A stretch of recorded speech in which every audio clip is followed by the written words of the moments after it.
Salut à tous, c'est Pang de la chaîne, bienvenue sur cette vidéo qui aujourd'hui va parler de voie de l'échec, voie du loser, et rebondir sur un article de Jordan Grumet dans Psychology Today. Bon, c'est pas hyper scientifique, hein, c'est plus, vous allez voir, un peu philosophique et autres, mais ça peut nous être intéressant si vous êtes sur ce chemin de l'échec, donc cette habitude de se dire ok, l'échec fait complètement partie du quotidien.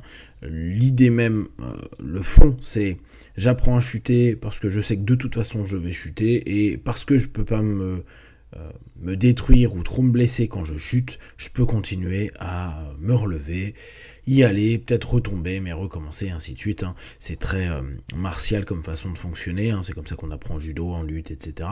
Et ça nous permet petit à petit d'avoir, bon, j'aime pas ce terme-là, mais de la résilience et tout le travail d'antifragilité. Donc, visualiser le pire pour vivre le meilleur. Le titre est sympa. Les points clés, la visualisation négative déplace l'attention des objectifs vers le plaisir du processus présent. Ça, c'est vraiment quelque chose qui est intéressant, que ce soit dans la voie de l'échec ou que ce soit dans pouvoir limiter, que je vous propose très souvent. C'est vraiment ça qui nous intéresse, c'est de se dire, les objectifs, ça peut être bien. Alors en plus, si on commence à prendre les notions d'âge, beaucoup de personnes au-delà de la quarantaine, 45 ans, ont plus forcément des objectifs. Je vous en ai déjà parlé sur d'autres capsules. Ceux avant, souvent, la société leur a vendu, il faut que vous ayez un job comme ça, ou une vie comme ceci, ou de l'argent comme cela, etc. etc. Donc l'objectif semble l'élément le plus important. Si je n'ai pas l'objectif, je ne suis pas satisfait. Alors que la réalité, la plupart du temps, c'est même si j'ai l'objectif, je peux ne pas être satisfait parce que je veux soit plus, soit je ne suis pas capable de me rendre compte que ça ne me fait pas plus plaisir que ça, même si je suis content dans l'absolu, mais que c'était la quête qui me stimulait le plus. Imaginez l'échec ouvre la voie à une voie et un but inattendu tout au long du chemin. Lâcher prise sur le résultat protège contre l'effondrement de l'adaptation hédonique. C'est compliqué hein, de lâcher prise sur le résultat. Si tu dis, on l'a dans plein de choses, que ce soit des trucs très psycho ou des trucs plus ésotériques comme on a pu voir dans les lois d'attraction, etc. Dire au bout d'un moment, les gars, on lâche prise, il y adviendra ce qu'il y adviendra. Oui, mais quand tu viens de mettre 3 tonnes d'énergie, peut-être d'argent, d'investissement psycho-émotionnel et tout dans quelque chose, lâcher et dire oui, c'est bon, maintenant, tout est entre les mains de l'univers, de la vie ou du futur, c'est chaud, c'est très chaud. Le pessimisme stoïque aide à construire une vie ancrée, flexible et résiliente. Donc vous imaginez bien qu'il va parler de stoïcisme. Dans la vie, je me considère plutôt comme optimiste. Je crois au progrès, je parle d'espoir, je prends le bonheur et la recherche d'un but. Pourtant, il existe une façon très spécifique d'adopter le pessimisme, surtout lorsqu'il s'agit de trouver un but. De quoi je parle? Visualisation négative. Il s'agit d'une philosophie stoïcienne connue en latin sous le nom de premeditatio malorum, littéralement la préméditation des maux.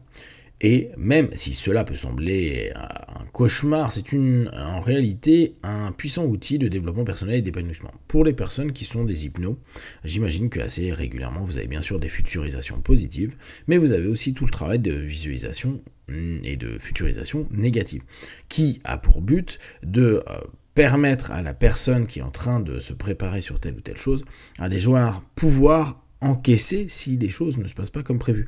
Et comme souvent moi je le propose, d'avoir un plan B. Je suis complètement contre l'idée de se dire je n'ai qu'un plan et il n'y a que celui-ci qui fonctionne. En général, on peut avoir un objectif, mais avoir plein de plans pour y arriver. Les racines anciennes de la visualisation négative. Cette pratique a été formulée par la première fois par le philosophe stoïcien romain Sénèque. Dans les lettres à Lucius, Sénèque encourageait les gens à réfléchir aux pertes et aux malheurs potentiels, non pas pour se paralyser par la peur, mais pour la réduire et cultiver de la gratitude. Épictète, un ancien esclave devenu philosophe. Bon, Épictète, c'est un peu le boss final hein, du stoïcisme. Enseigner qu'imaginer l'adversité nous aide à développer la résilience et à nous détacher des choses qui échappent à notre contrôle. Bon, à voir qu'Épictète, hein, il était esclave, qu'il était esquinté de partout, et que le mec était un exemple, en tout cas, d'après les récits, de ce qu'est le stoïcisme et de la résilience.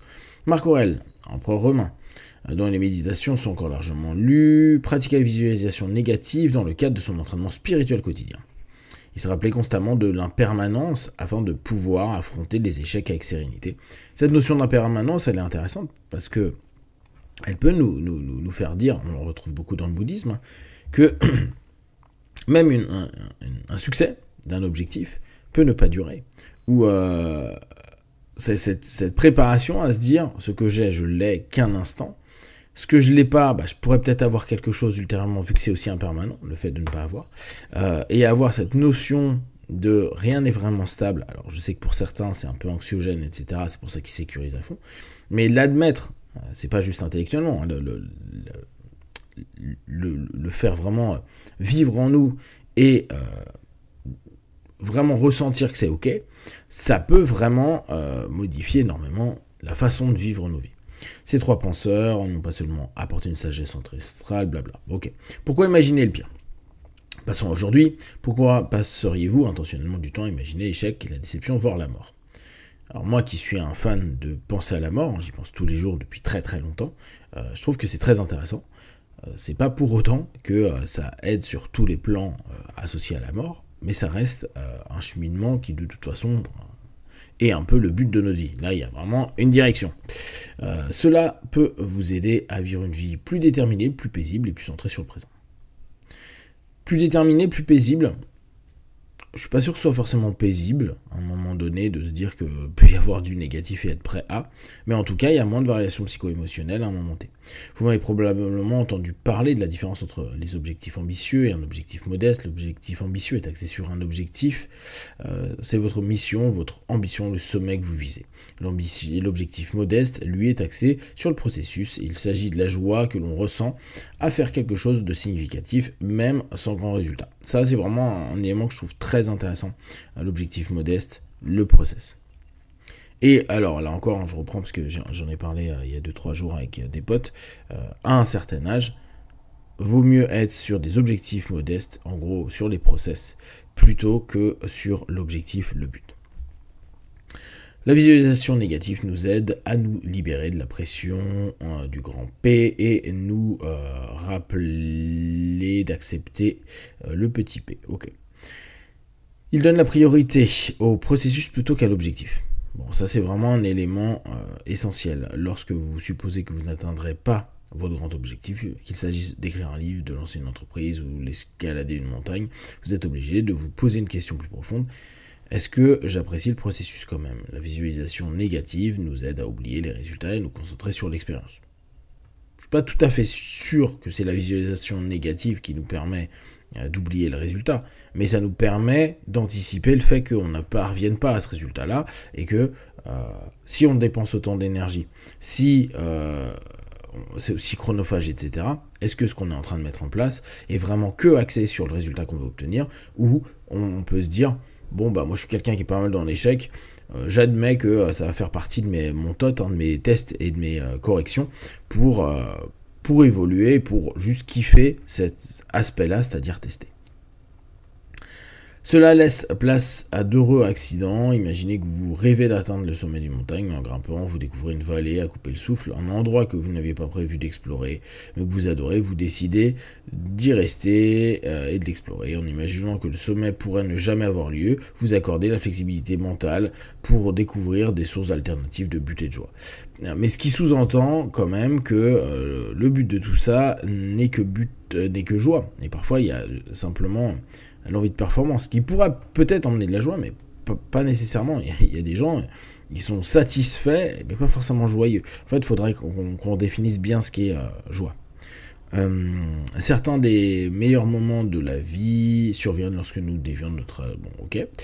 Cela vous aide à éviter les pièges de l'adaptation hédonique. Vous savez, quand on atteint enfin un objectif, une promotion, etc., on se sent incroyablement bien, mais finalement, ce sentiment s'estompe. Bon, et ça, on le sait à tout niveau, je vous en reparlais il y a quelques temps, il y a des stats qui montraient que, je crois, 6 ou 8 ans après un accident d'une personne qui a eu une paralysie et quelqu'un qui a gagné une loterie, le niveau de joie de la vie, en tout cas de satisfaction de la vie, la plupart du temps pour celui qui a gagné le gros lot, comme celui qui a eu un super méchant accident, revient à peu près au même au bout de 6 ou 8 ans.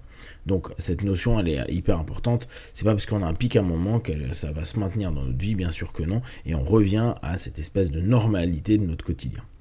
Donc ce sentiment s'estompe, c'est l'adaptation hédonique. Nous les humains sommes programmés pour maîtriser même les réussites extraordinaires, exactement. Mais si vous pratiquez la visualisation négative, si vous pouvez régulièrement que cet objectif n'a pas été atteint, alors l'atteindre ou non devient moins important. Vous cessez de courir après des sommets qui s'estompent, etc. Lorsque vous cessez de vous focaliser sur le résultat, vous libérez du piège. Je serai heureux quand. Et ça c'est vrai comme notion d'échec. C'est intéressant de se dire, ce n'est pas ça qui va me rendre heureux, c'est l'ensemble des processus que je mets en place. Bien sûr, ça sera un plus, c'est un shoot de dope en plus, mais c'est pas l'essentiel de la joie, sachant que cette joie-là ne sera qu'éphémère. Alors que parfois, la galère qu'on a eue, les différents échecs, les retours, les réflexions et tout, le chemin a un côté plus kiffant sur le long terme que le shoot beaucoup plus important qu'on aura quand on aura le résultat, mais qui va plus facilement s'estomper que l'expérience qu'on aura vécue. En conclusion, visualisez le pire pour vivre le meilleur. Les stoïciens de l'Antiquité n'étaient pas des nihilistes. Ils ne cherchaient pas à vous déprimer, c'était des gens profondément pragmatiques qui voulaient aider les autres à vivre une vie meilleure. Alors oui, imaginez l'échec, imaginez que les choses tournent mal, non pas pour vous faire peur, mais pour vous libérer. Lorsque vous faites cela, vous cessez de vous accrocher à des objectifs lointains, vous investissez dans la joie du processus, vous ouvrez les portes de la surprise, vous protégez du crash de l'adaptation hédonique. Donc les rêves, hein, c'est Sénèque, Épictète, Marc Aurèle. Et puis un bouquin référencé par Irvine W.B., Guide de la bonne vie, l'art ancien de la joie stoïque. Donc on est quand même dans le même truc. C'est pas très scientifique tout ça, mais c'est une idée intéressante à prendre en compte. Et pour les personnes vraiment qui suivent un peu la voie du loser, la voie de l'échec, vous voyez que c'est des éléments qu'on a déjà vus plein de fois, mais qui est toujours sympa de se rappeler quand les choses ne vont pas forcément comme vous voulez, et qu'au bout du compte, le plus important est peut-être simplement le process. Ne prenez que ce qui est bon et juste pour vous, tester, observer, analyser et concluez. Be one. Ciao.